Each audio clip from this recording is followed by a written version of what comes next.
Morning, everybody. Want to take some time to give you a quick update about the situation in Iraq. Yesterday, I convened a meeting with my National Security Council to discuss the situation there, and this morning I received an update from my team. Over the last several days, we've seen significant gains made by ISIL, a terrorist organization that operates in both Iraq and in Syria. In the face of a terrorist offensive, Iraqi security forces have proven unable to defend a number of cities, which has allowed the terrorists to overrun a part of Iraq's territory. And this poses a danger to Iraq and its people, and given the nature of these terrorists, it could pose a threat eventually to American interests as well. Now, this threat is not brand new. Over the last year, we've been steadily ramping up our security assistance to the Iraqi government with increased training, equipping, and intelligence. Now, Iraq needs additional support to break the momentum of extremist groups and bolster the capabilities of Iraqi security forces.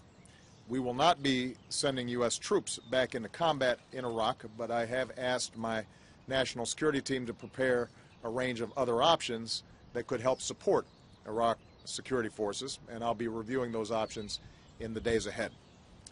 I do want to be clear, though. This is not solely or even primarily a military challenge. Over the past decade, American troops have made extraordinary sacrifices to give Iraqis an opportunity to claim their own future.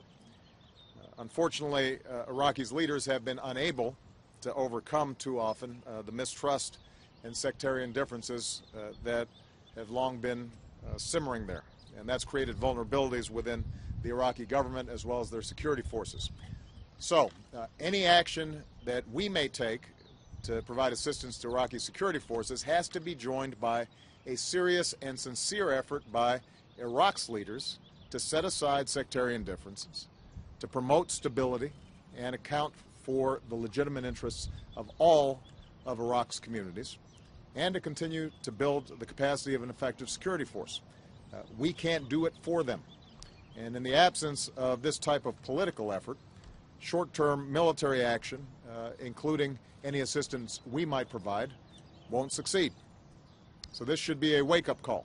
Iraq's leaders have to demonstrate a willingness to make hard decisions and compromises on behalf of the Iraqi people in order to bring the country together.